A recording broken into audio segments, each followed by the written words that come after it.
Assalamualaikum warahmatullahi wabarakatuh. Salam sejahtera untuk kita semua. Semoga kita selalu diberi kesehatan dan perlindungan oleh Allah Subhanahu wa Ta'ala. Pada kesempatan kali ini, saya akan membahas materi yang berjudul Psikologi Agama.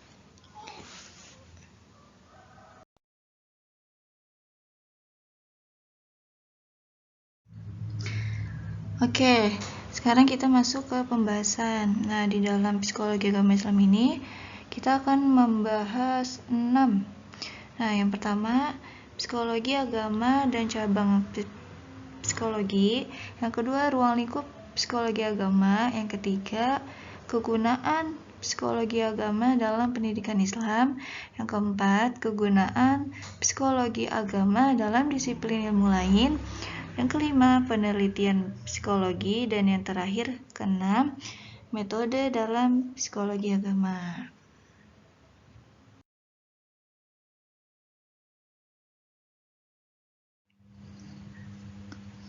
Oke, kita masuk ke pembahasan yang pertama, yaitu psikologi agama dan cabang psikologi. Nah, sebelum masuk psikologi agama terdiri dari dua kata, yaitu psikologi dan agama. Pertama, kita akan membahas psikologi terlebih dahulu. Nah, menurut Bruno, psikologi dibagi menjadi 3 bagian. Yang pertama, psikologi adalah studi mengenai ruh. Yang kedua, psikologi adalah ilmu pengetahuan mengenai kehidupan mental. Dan yang ketiga, psikologi adalah ilmu pengetahuan mengenai perilaku organisme. Lalu, ahli yang kedua yaitu menurut Sarwono. Beliau juga mengemukakan psikologi menjadi beberapa definisi. Yang pertama yaitu psikologi adalah ilmu yang mempelajari tingkah laku manusia dan hewan. Yang kedua, psikologi adalah studi yang mempelajari hakikat manusia. Dan yang ketiga, psikologi adalah ilmu yang mempelajari respon yang diberikan oleh makhluk hidup terhadap lingkungannya. Terakhir, menurut Sujito, psikologi adalah ilmu yang mempelajari atau menyelidiki pernyataan-pernyataan jiwa. Nah, jadi psikologi itu ialah salah satu cabang ilmu pengetahuan dan terapan yang mempelajari tentang perilaku yang terlihat atau nampak gitu. Fungsi mental dan proses mental manusia melalui prosedur-prosedur ilmiah.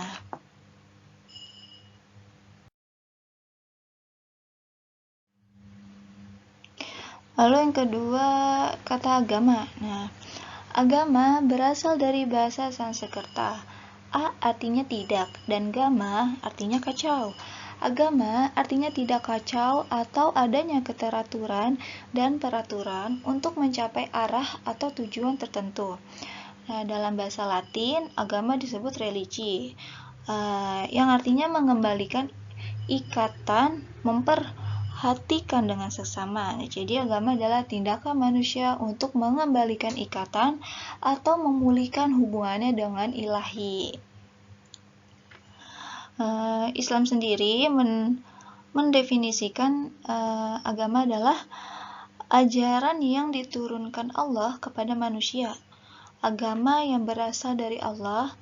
Allah menurunkan agama agar manusia menyembahnya dengan baik dan benar. Jadi, agama itu adalah sistem yang mengatur kepercayaan serta kepribadatan kepada Tuhan yang Maha Kuasa atau yang Maha Esa, serta tata kaidah yang berhubungan dengan budaya dan pandangan dunia yang menghubungkan manusia dengan tatanan kehidupan. Itu adalah pengertian dari agama. Oke, lanjut. Nah, dalam agama, khususnya agama Islam itu sendiri, Allah menurunkan Islam kepada manusia, umat manusia. Itu dengan adanya tujuan atau maksud. Nah, jadi bukan serta-merta diturunkan begitu saja, tetapi ada maksudnya nih, ada tujuannya.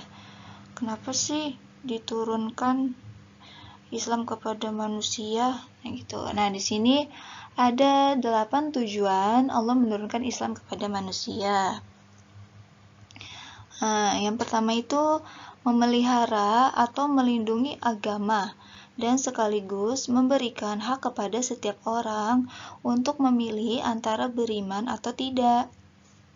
Nah, ini sesuai nih dengan firman Allah yang terdapat dalam Quran surat Al-Baqarah ayat 256.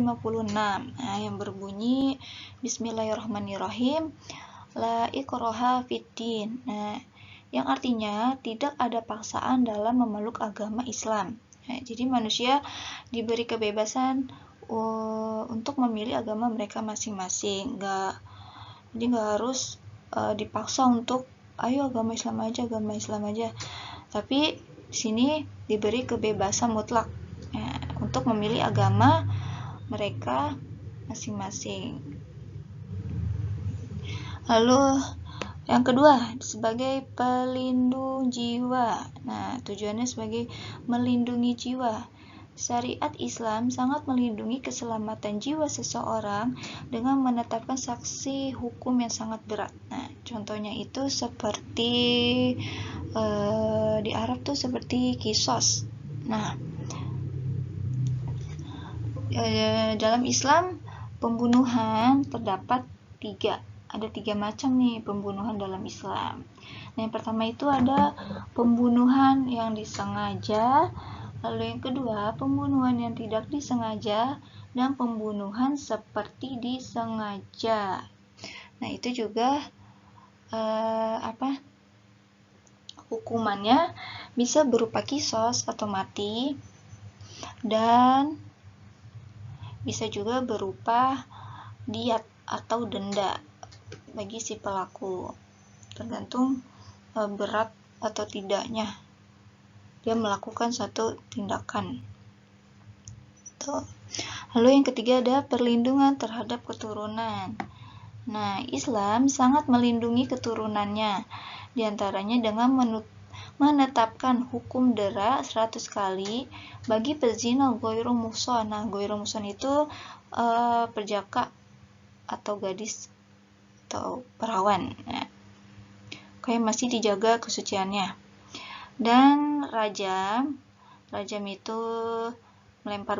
dilemparin batu bagi pezina muhsan.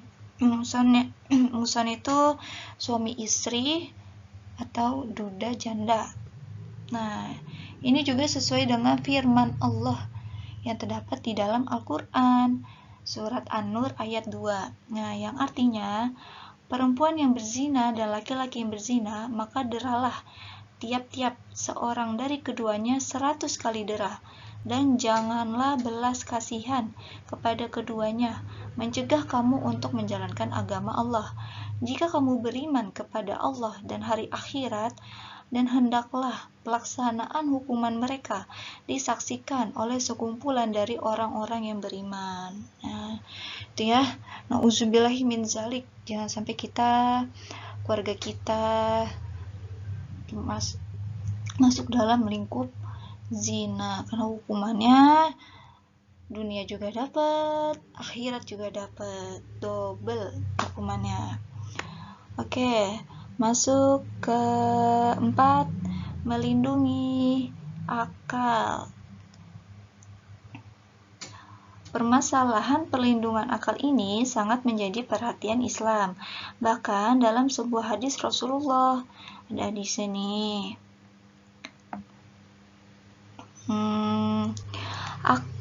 Agama adalah akal.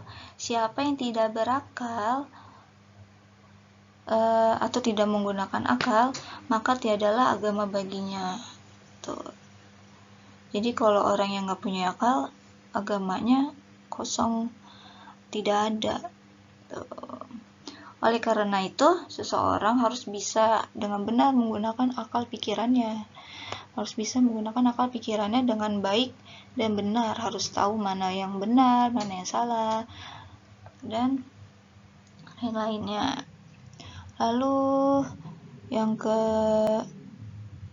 kelima, ada melindungi harta. Melindungi harta.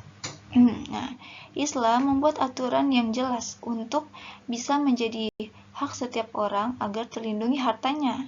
Di antaranya dengan menetapkan hukum potong tangan bagi pencuri. Hukum bagi pencuri, hukum potong.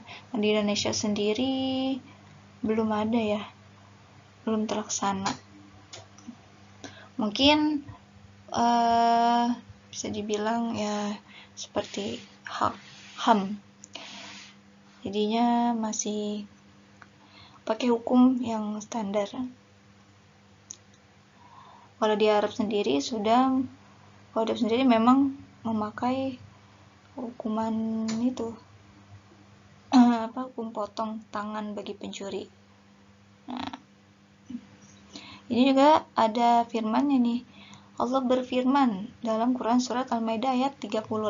Nah, yang artinya, laki yang mencuri dan perempuan yang mencuri, potonglah tangan keduanya sebagai pembalasan bagi apa yang mereka kerjakan dan sebagai siksaan dari Allah.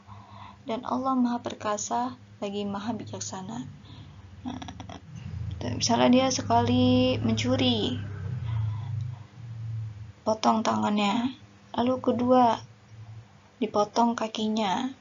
Misalnya yang pertama tangan kanan yang dipotong, lalu yang kedua kaki kanan yang dipotong atau bisa menyilang. Nah, itu melindungi harta. Lalu ada melindungi kehormatan seseorang. Yang keenam itu melindungi kehormatan seseorang, termasuk melindungi nama baik seseorang dan lain sebagainya, sehingga setiap orang berhak dilindungi kehormatannya di mata orang lain dari upaya pihak-pihak lain yang melemparkan fitnah kepadanya, atau kecuali kalau dia sendiri yang melakukan kejahatan. Nah, itu enggak. Selanjutnya, melindungi rasa aman seseorang. Dalam kehidupan bermasyarakat, seseorang harus aman dari rasa lapar dan takut, sehingga seorang pemimpin dalam Islam harus bisa menciptakan lingkungan yang kondusif agar masyarakat yang dibawa ke pemimpinannya itu tidak mengalami kelaparan dan ketakutan, sesuai dengan firman Allah dalam Quran surat Al-Quraisy ayat 4 yang artinya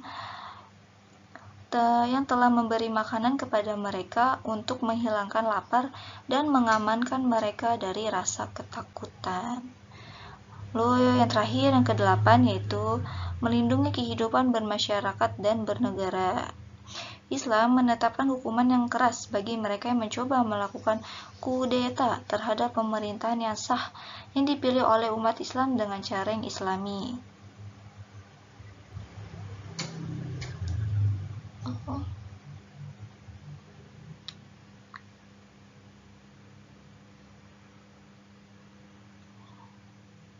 Nah, itu tadi 8 tujuan Allah menurunkan Islam kepada manusia, bukan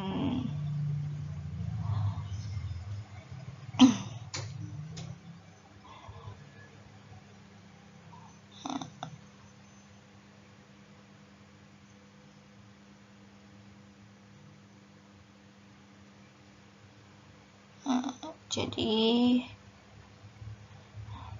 itu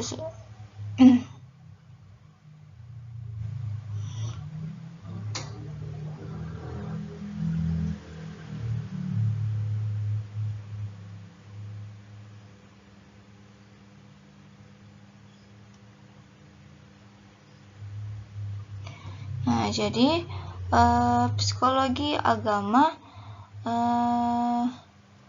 dapat disimpulkan adalah ilmu yang mempelajari tingkah laku makhluk hidup mengenai kehidupan beragama pada seseorang dan mempelajari seberapa besar pengaruh keyakinan beragama serta keadaan hidup pada umumnya.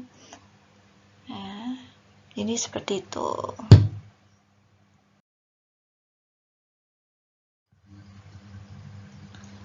Ya, selanjutnya ialah cabang psikologi. Nah, filsafat sebagai induk segala ilmu atau ibunya dari ilmu-ilmu. Nah, karena filsafat itu sendiri membicarakan tentang 3 hal. Yang pertama, ontologi, kedua, epistemologi, yang ketiga, aksiologi. Nah, ontologi itu hakikat atau suatu. Nah, epistemologi ialah cara bagaimana sesuatu itu ada atau cara bagaimana sesuatu itu dapat terbentuk. Aksiologi adalah fungsi atau manfaat dari sesuatu itu. Sesuatu yang ada itu. Nah, jadi psikologi merupakan cabang dari filsafat. Nah, filsafat sendiri juga mempunyai banyak cabang. Ada filsafat pendidikan, filsafat hukum, filsafat agama. Nah, filsafat psikologi. Nah, psikologi ini juga punya turunan juga, punya cabang ya. Dan sama banyaknya dengan filsafat.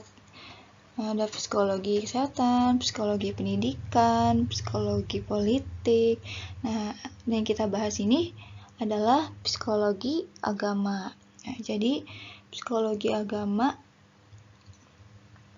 adalah satu cabang dari psikologi, dan psikologi awalnya dari filsafat. Nah, secara keseluruhan psikologi agama dapat disimpulkan bahwa ilmu yang mempelajari tingkah laku makhluk hidup mengenai kehidupan beragama pada seseorang dan mempelajari seberapa besar pengaruh keyakinan beragama serta keadaan hidup pada umumnya. Nah, itu arti dari psikologi agama. Oke, lanjut. Sekarang kita masuk ke pembahasan ruang lingkup psikologi agama. Ada beberapa ruang lingkup psikologi agama. Yang pertama, bermacam-macam emosi yang menjalar di luar kesadaran yang ikut menyertai kehidupan beragama orang biasa. Nah, seperti rasa lega. Rasa lega itu bisa dari habis kita sholat atau sembahyang. Nah, karena ada ketegangan batin dari kita sholat, dari kita berdoa. Nah, jadi kita punya rasa lega dan tentram.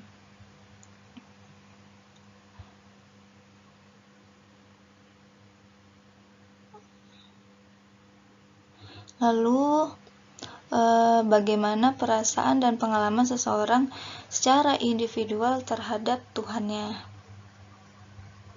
Nah, misalnya itu tentram dan kelegaan batin. Nah, bersama kayak di atas, seperti kita habis sholat, habis sembahyang, habis menghadap Allah, pastinya kita akan menjadi tentram, hati kita menjadi damai.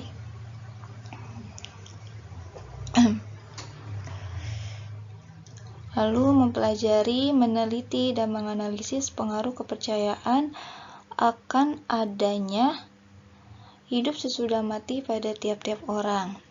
Lalu meneliti dan mempelajari kesadaran dan perasaan orang terhadap kepercayaan yang berhubungan dengan surga dan neraka serta dosa dan pahala yang turut memberi pengaruh terhadap sikap dan tingkah laku dalam kehidupan.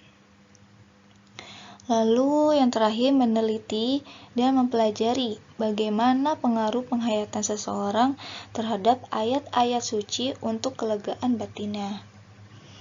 Nah, itu semua tercakup dalam kesadaran agama dan pengalaman agama. Maksudnya kesadaran agama ialah bagian atau segi agama yang hadir dalam pikirannya, yang merupakan aspek mental atau jiwa dari aktivitas agama. Nah, sedangkan pengalaman agama unsur perasaan dalam kesadaran beragama, yaitu perasaan yang membawa kepada keyakinan yang dihasilkan oleh tindakan. Makanya psikologi agama tidak mencampuri segala bentuk permasalahan yang menyangkut pokok keyakinan suatu agama, termasuk tentang benar salahnya atau masuk akal dan tindakan keyakinan agama. Seperti itu. Lanjut ke pembahasan berikutnya.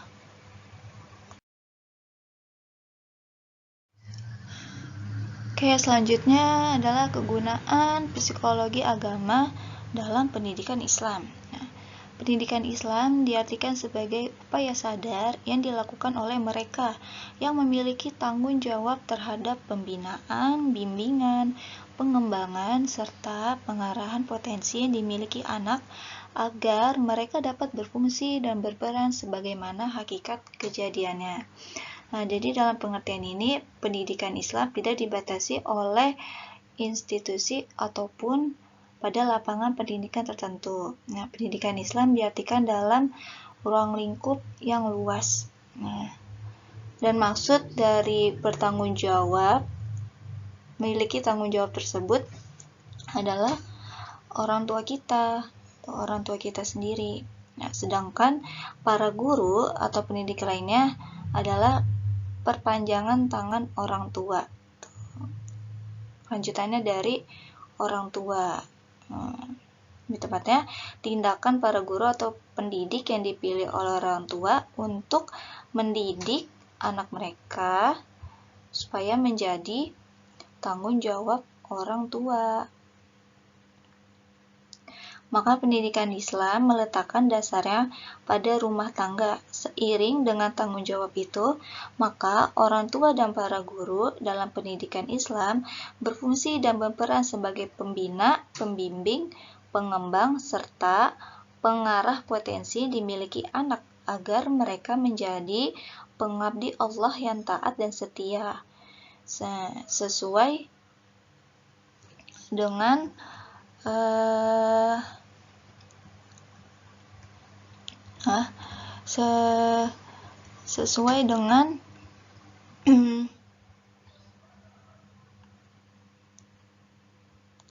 sesuai dengan hakikat penciptaan manusia dan juga dapat berperan sebagai khalifah Allah dalam kehidupan di dunia. Nah, selain itu dalam pelaksanaannya aktivitas pendidikan seperti itu diterapkan sejak usia bayi, dari buayan hingga ke akhir hayat, seperti ajaran atau tuntutan Rasulullah SAW. Jadi seperti itu. Oke. Tadi kegunaan psikologi dalam pendidikan Islam. Nah, sekarang kegunaan psikologi agama dalam disiplin ilmu lain. Nah, yang pertama dari ilmu politik. Nah, sudah sejak lama pemerintah kolonial Belanda memanfaatkan hasil kajian psikologi agama untuk kepentingan politik.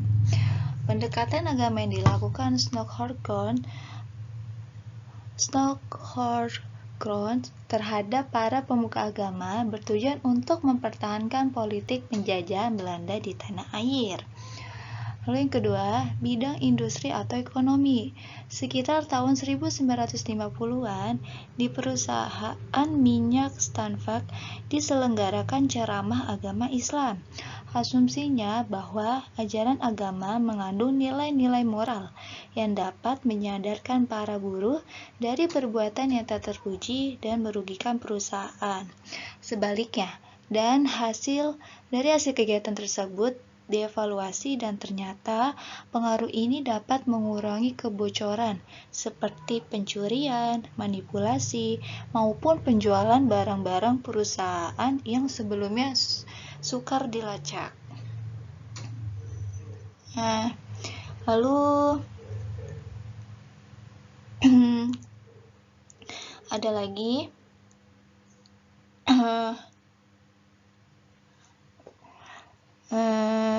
pada sekitar tahun 1979, perusahaan tekstil di Majalaya pernah melarang buruhnya menunaikan sholat Jumat. Menurut pimpinan perusahaan, waktu istirahat siang dan sholat Jumat mengurangi jumlah jam kerja dan akan mengurangi produksi dari perusahaan tekstil tersebut. Nah, tetapi setelah larangan itu dilaksanakan dan buruh dipaksa tetap bekerja, ternyata produksinya malah menurun secara drastis. Nah, di sini hubungan antara tingkat produksi dan etos kerja yang ada kaitannya dengan kesadaran agama. Nah, dalam banyak kasus tadi ini pendekatan psikologi agama baik secara langsung maupun tidak langsung dapat digunakan untuk membangkitkan perasaan dan kesadaran agama. Nah,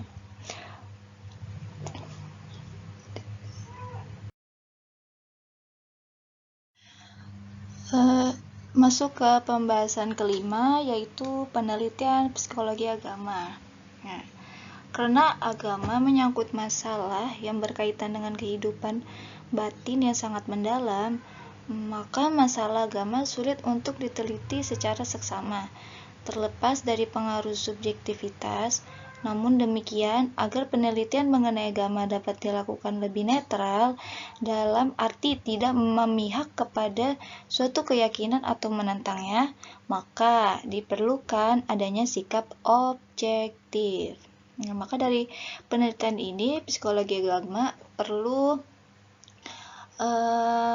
beberapa hal yang harus diperhatikan. Nah, yang pertama, memiliki kemampuan dalam meneliti kehidupan dan kesadaran batin manusia, lalu memiliki keyakinan bahwa segala bentuk pengalaman dapat dibuktikan secara empiris.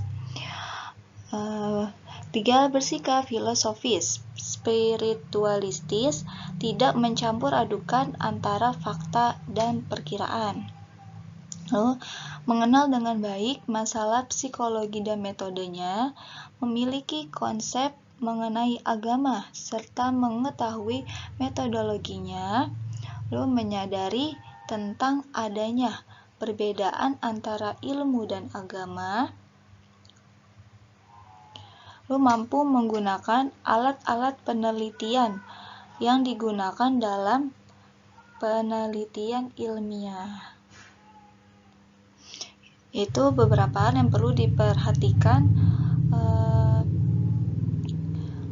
dalam penelitian psikologi agama.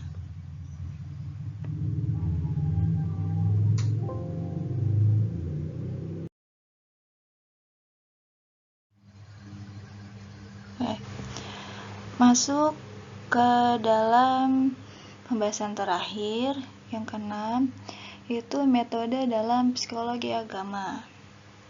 Yang pertama, metode dokumen pribadi atau personal dokumen. Metode ini digunakan untuk mempelajari tentang bagaimana pengalaman dan kehidupan batin seseorang dalam hubungannya dengan agama. Dalam penerapannya, metode dokumen pribadi ini dilakukan dengan berbagai cara atau teknik-teknik tertentu. Nah, diantaranya adalah teknik nomotatik, teknik analisis nilai, teknik ideografi, teknik penilaian terhadap sikap. Nah, Apa sih teknik nomotatik? Nah, teknik nomotatik itu pendekatan yang digunakan untuk mempelajari perbedaan-perbedaan individu. Nah, jadi untuk melihat sejauh mana hubungan sifat dasar manusia dengan sifat keagamaan, yaitu dalam psikologi agamanya. Lalu, teknik analisis nilai. Nah, teknik ini digunakan dalam kaitannya dengan statistik atau data-data yang telah terkumpul lalu diklasifikasikan atau dikelompokkan menurut teknik statistik dan dianalisis untuk dijadikan penilaian terhadap individu yang akan diteliti. Lalu ada teknik ideografi. Ya, sama seperti yang pertama, yaitu teknik nomotatik, pendekatan guna memahami sifat dasar manusia. Nah, bedanya ini lebih menekankan antara sifat-sifat dasar manusia dengan keadaan tertentu dan aspek-aspek kepribadian yang menjadi ciri khas masing-masing individu dalam rangka memahami seseorang. Yang terakhir, teknik sikap, penilaian sikap. Seperti digunakan dalam penelitian biografi, tulisan atau dokumen yang hubungannya dengan individu yang akan diteliti. Datanya juga dikumpulkan gitu, mengenai sikap beragama individu yang akan diteliti. Lalu yang kedua ada metode kuesioner dan wawancara. Metode kuesioner maupun wawancara digunakan untuk mengumpulkan data dan informasi yang lebih banyak dan mendalam secara langsung kepada responden. Dalam penerapannya, metode kuesioner dan wawancara dilakukan dalam berbagai bentuk. Nah, diantaranya pengumpulan pendapat masyarakat, skala penilaian, tes, eksperimen, observasi, survei, dan lain-lainnya. Itu dalam teknik kuesioner dan wawancara.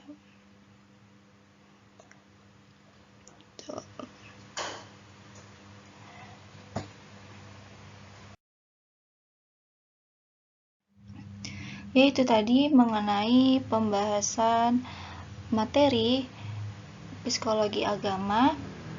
Yang ke-6-nya sudah kita bahas. Pertama itu psikologi agama dan cabang psikologi. Yang kedua, ruang lingkup psikologi agama. Yang ketiga, kegunaan psikologi agama dalam pendidikan Islam. Yang keempat, kegunaan psikologi agama dalam disiplin ilmu lain. Yang kelima, penelitian psikologi. Dan yang terakhir, keenam, metode dalam psikologi agama. Nah, semoga materi yang saya sampaikan atau materi pembahasan yang saya sampaikan dapat dimengerti. Terima kasih sudah menonton video saya. Kurang lebihnya mohon maaf. Wabillahi taufiq wal hidayah. Wassalamualaikum warahmatullahi wabarakatuh.